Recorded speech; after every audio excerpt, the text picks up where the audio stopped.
معاشرہ بکھرا تو کسی ماں کی ممتا نے اسے سمیٹا، کہ جب بھائی کا حوصلہ ٹوٹا تو کسی بہن کی دعا نے اسے سہارا دیا۔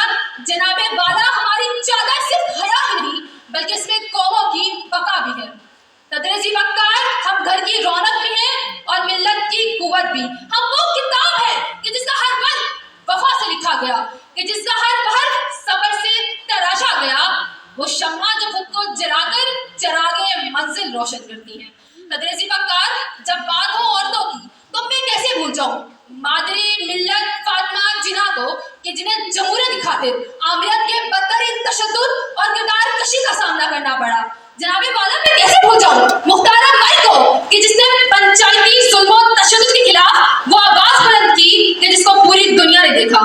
یہ کہانیاں ہمیں بتاتی ہیں کہ پاکستانی خواتین پر جب تشدد ہوا، انہوں نے اپنی راکھ سے ایک نیا سورج بلند کیا۔ اور جناب والا، پاکستان ہی کیوں، جب بات ہو خواتین کی تو میں کیسے بھول جاؤں غزہ اور فلسطین کی ان شیر دل ماں کو، جناب والا غزہ کی اس بیٹی کو جو پورے خاندان کی شہادت کے بعد ملبے کے ڈھیر تلے بیٹھ کر قرآن پڑھتی نظر آتی ہے اور دنیا کو یہ بتا دیتی ہے کہ یہ تشدد اس کی ہڈیوں کو توڑ سکتا ہے مگر ایمان اور حوصلے کو نہیں۔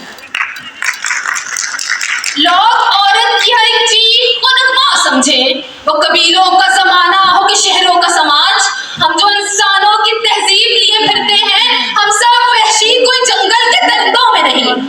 جناب والا، میں ایک عورت ہوں اور میں نے معاشرے کی تیز ہواؤں سے لڑنا سیکھا ہے۔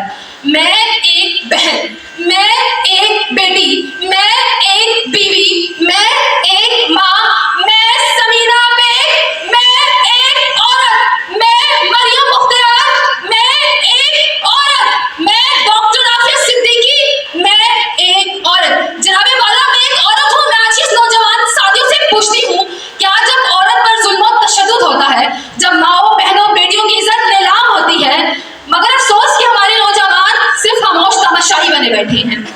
میں پوچھتی ہوں نوجوان سے، کیا تیری رگوں میں اب وہ لہو نہیں دوڑتا جو ظلم کو دیکھ کر ششکیں مارتا ہو؟ جناب والا، فروخت کر دی تم نے غیرت اسلام اپنی، مصلحت کے نام پہ تم نے اپنی پہچان بیچ دی ہے۔ ہم مائیں، ہم بہنیں تمہیں پکارتی ہیں، تم نے صرف سگو کے بدلے میں اپنی جان بیچ دی ہے۔